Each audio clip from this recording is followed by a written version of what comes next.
Flos Carmelitis florigera.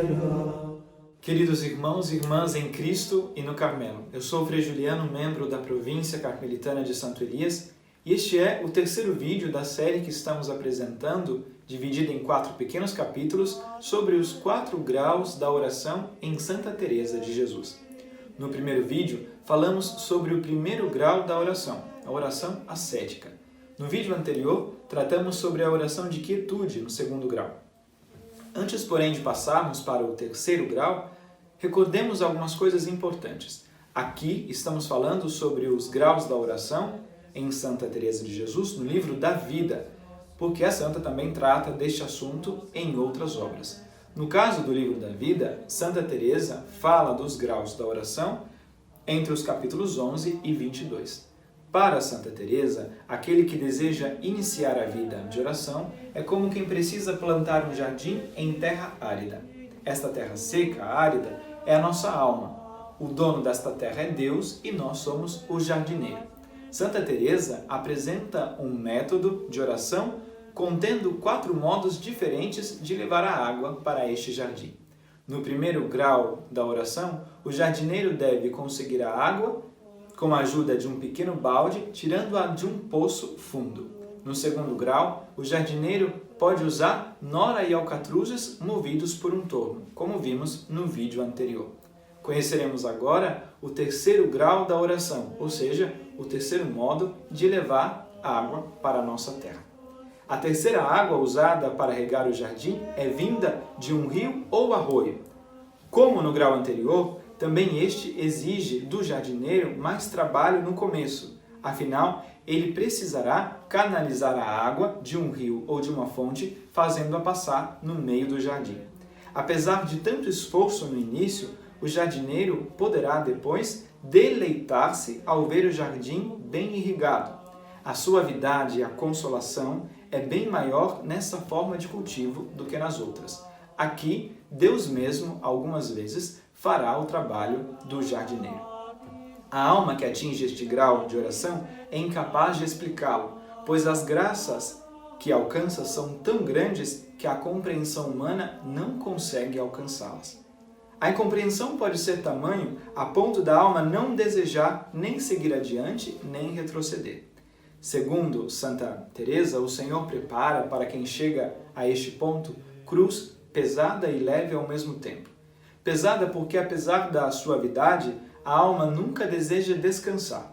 Em tudo pode achar que não servir a Deus suficiente, desejando sempre carregar uma cruz maior. Aqui, recorda Santa Teresa, a humildade deve ser trabalhada com mais atenção. Este grau da oração pré-estático é também chamado como sono das potências da alma, pelo fato que é praticamente Deus que faz todo o trabalho, podendo assim descansar o intelecto e a vontade do jardineiro. A alma prova descanso e aqui a alegria e a doçura são muito maiores do que no grau anterior. Santa Teresa usa o exemplo da vela na mão do moribundo, porque neste grau realmente é como um sentimento de morte para todas as coisas do mundo. A alma deseja apenas estar na presença de Deus.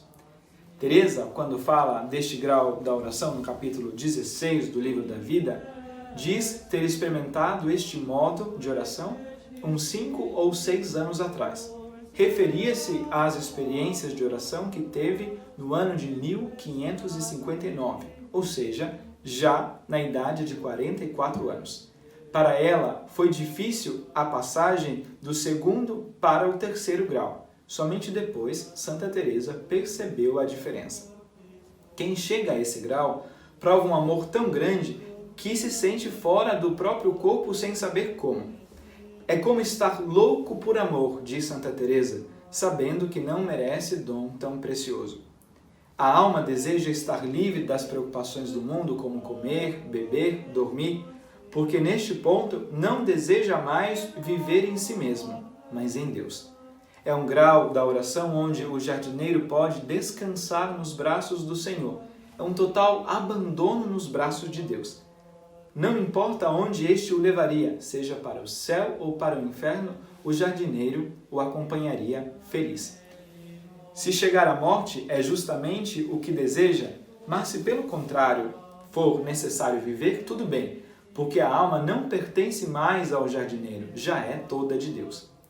Uma coisa muito interessante que acontece com quem chega a este grau da oração é que o jardineiro percebe que tudo aquilo que levou anos para conseguir, o dono do jardim realiza em poucos minutos. Ou seja, o jardineiro percebe que apesar de ter lutado tanto, trabalhado muito, o dono do jardim chega e em pouco tempo faz aquilo que tinha sonhado.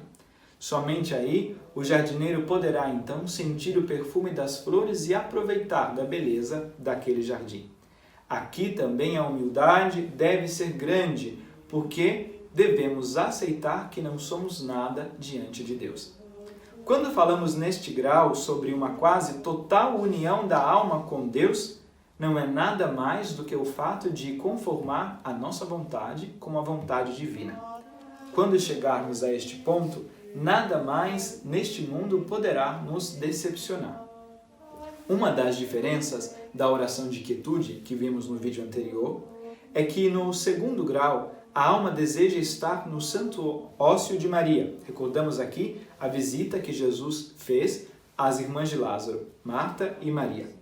Maria, podemos dizer, está em plena contemplação. Assim deseja a alma no segundo grau.